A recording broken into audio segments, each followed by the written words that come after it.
Hello guys, Dr. Hasbullah here, and now let's carry on with our derivation of the turbomachinery equation. Okay, and in the last video you've ended up with this equation, right? And now let's carry on and see what we can do with this equation. Now if we take a look again at our velocity triangle here, right, we can actually use the cosine law to simplify the equation. So looking at this figure, if I'm focusing on alpha 1, so that means v1 square will equal to u1 square plus v1 square minus 2 u1 v1 cos alpha 1, isn't it? So similarly with the velocity triangle at outlet, I can get v2 equal to u2 square plus v2 square minus 2u2 v2 cos alpha 2. Okay, so what if I simply copy this equation and bring it down here? Right? And now if you notice, we have a few similar terms here, that is u1 v1 and u2 v2 cos alpha, and that is here, right? And we need that in order to simplify the equation for ht. Okay, so what we are going to do is that I'm going to write here u1 v1 cos alpha 1 will equal to u1 square plus v1 square minus small v1 square divided by 2, right? And u2 v2 cos alpha 2 from this equation is going to be u2 square plus v2 square minus small v2 square divided by 2. Okay, and if I use this and plug it there, I'm going to get ht equal to v1 square minus v2 square divided by 2 plus u2 square minus u1 square minus v2 square minus v1 square divided by 2g. Okay, this is 2g. Okay, and this is another very important equation. Let's just highlight it first. Okay, and now I'm going to couple this equation with Bernoulli equation with pump head, right? Bernoulli equation looks something like this. This is P1 over rho g plus V1 square over 2g plus H1 or plus Z1. Let's use Z here. Equal to P2 over rho g plus V2 square over 2g plus Z2. Okay, and when you have pump head inside the Bernoulli equation, remember that pump will add energy into the fluid. So HT is sitting on the left hand side. That's your HT. So from this Bernoulli equation, I'm going to get HT equal to P2 minus P1 over rho g plus V2 square minus V1 square over 2g plus Z2 minus Z1, right? So now from Bernoulli equation, I'll have another equation for HT. So I suppose you know what I'm about to do now, which is equating these two equations, right? So equating these two equations, and let's see what will happen. So definitely HT will go away, right? Let's see what we can do from here. So HT will go away, and this term will definitely go, right? So this is V2 square minus V1 square. I think I may have made a mistake here. This is supposed to be V2 minus V1, right? So V2 minus V1. So that's why this term will cancel out each other. Now let's rearrange the remaining term in a logical manner. And what I want to do is that I want the inlet condition to the left hand side of the equation and the exit condition to the right hand side. So that will be P1.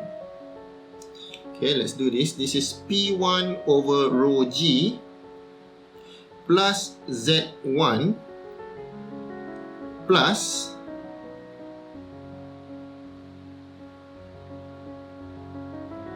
V1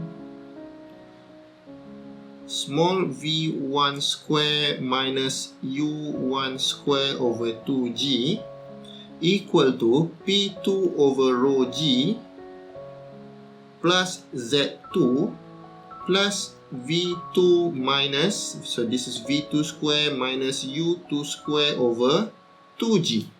Okay, now I have number 1 on the left hand side and number 2 on the right hand side of the equation. And of course, this is equal to constant, right? And if you notice as well, condition 1 and condition 2 for a pump happens in the impeller, right? So for the impeller, the H or the Z is almost negligible, right? The difference in Z is almost negligible. I mean, it's negligible compared to the pressure difference that the fluid will experience. So to make things simple, we're just gonna neglect it. And this means you will end up with the equation that looks something like this, which is P1 minus P2 equal to rho, this is rho over 2, V1 square minus U1 square minus V2 square minus U2 square. Okay, so there you go. This is what you call the pressure difference, right? So the pressure difference between the exit of the impeller and the inlet of the impeller can be determined when you know, of course, when you know the density, right? And when you also know the relative velocity and you know the velocity of the blade and the relative velocity at exit and velocity of the blade at exit, then you know the pressure difference between the inlet and exit of the impeller. Now, coming back to this equation, right? Okay, and to make things simpler, I'm just gonna write it again. It's getting quite messy here. So HT is equal to U2 V2 cos alpha 2 minus U1 V1 cos alpha 1 divided by G. And remember that HT is the theoretical pressure head. So in a pump, the higher the HT, the better it is, the more power that it's got. Okay, so how do you maximize HT from this equation? Definitely that means that if you make this term to go to 0, then HT is going to be maximum, isn't it? Okay, so what's the best thing to make that term 0? Of course, you're going to set the alpha equal to 90 degrees. Right, so alpha 90 degrees, so cos alpha equal to 0, right? So that makes the term 0. So what happens if alpha 1 equal to 90 degrees? Now let's go back to our velocity triangle here. So when alpha 1 equal to 90 degrees, our velocity triangle will simply look something like this.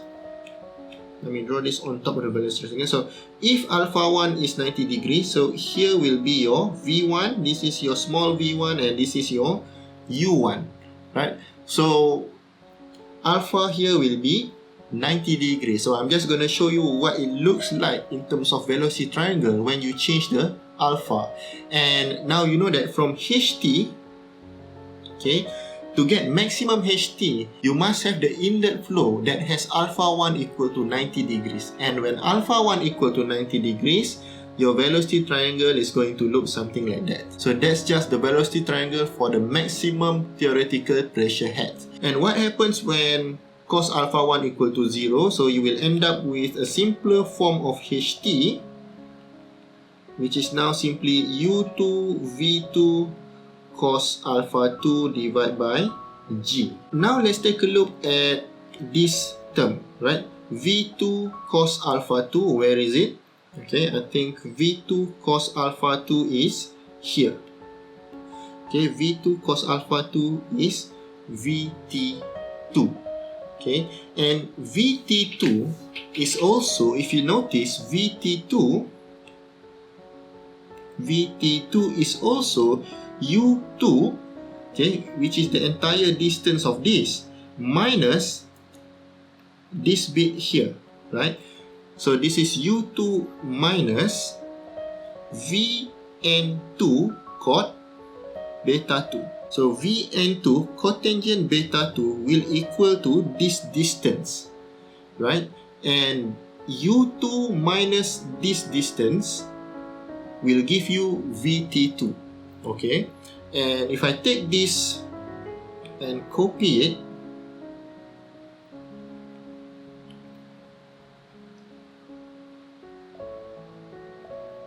here.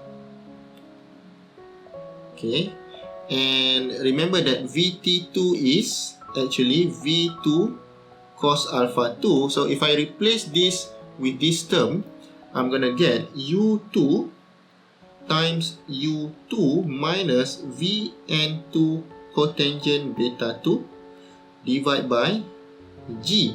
And if I simplify it further, that's going to be U2 square over G minus U2 Vn2 cot beta 2 over G. Now, if you notice that you manage to find this equation, you manage to find this relationship because you know how to use and manipulate the velocity triangle. So this comes back to my point in the last video where you must know how to use the velocity triangle. You must know how to draw it, you must know how to label it, and you must know how to manipulate the mathematical terms inside that triangle. A triangle is just a triangle. When you have the 90-degree angle inside the triangle, then it opens all sorts of possibilities. So you can find any distance, you can find any angle as long as you know the trigonometrics of the triangle. Okay, now we have a new term, relatively new term, which is Vn2. And if I draw the impeller in a 3D manner, right? So the impeller will look something like this, right? It has the thickness.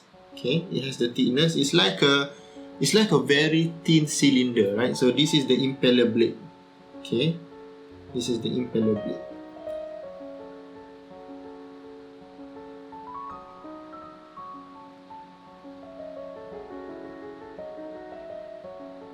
So that's the blade.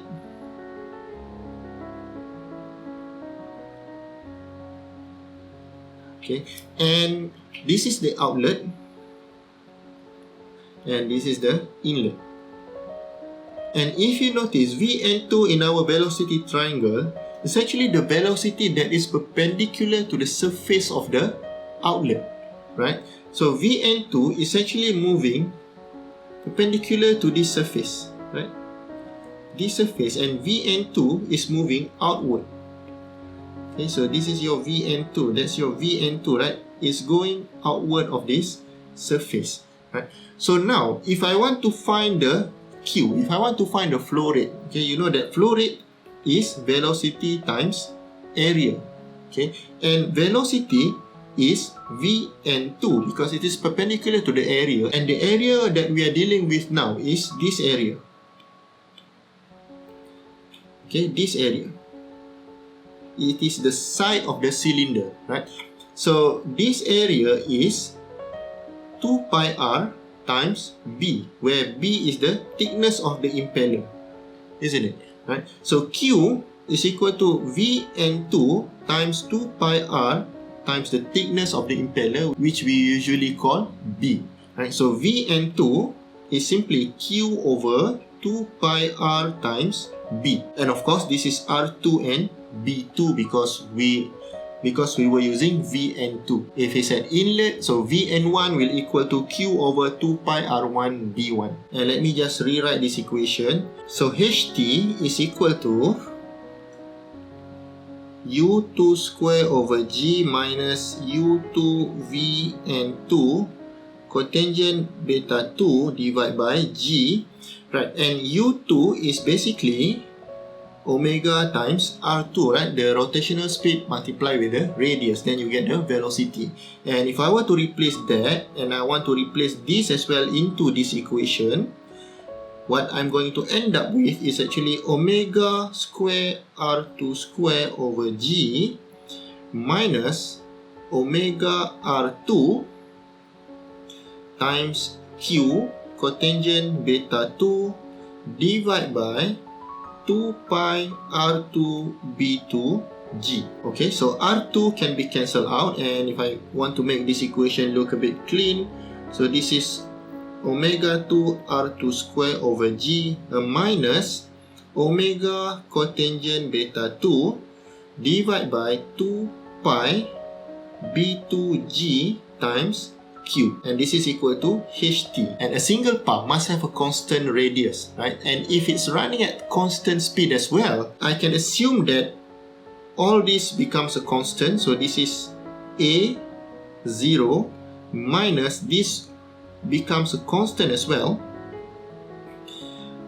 A1 times Q. So basically this equation end up to be HT equal to A0 minus A1 Q. So basically if I plot this HT against Q, right, so HT against Q, right, and it's gonna start with here A0 and it has the slope of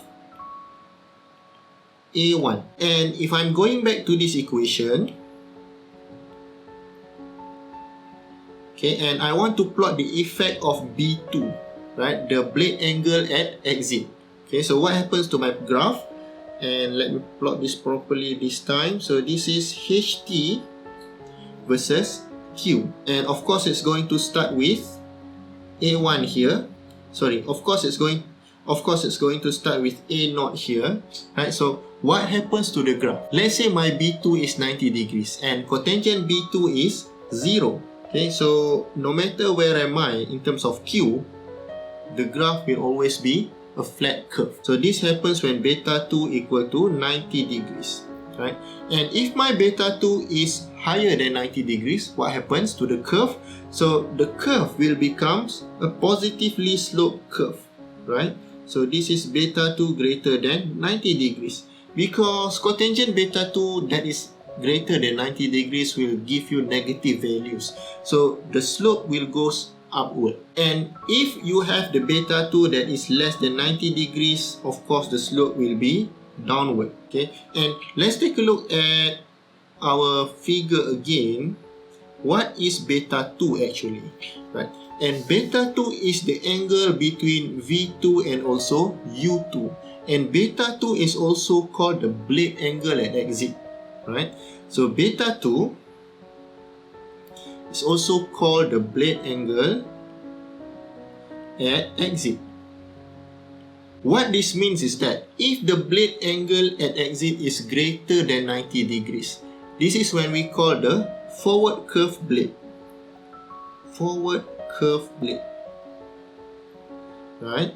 And if beta 2 is less than 90 degrees at exit, this is called the backward curve blade.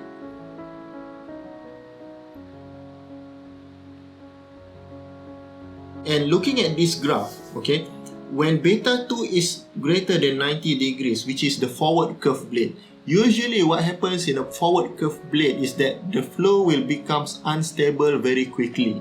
So that means that this line is usually not useful.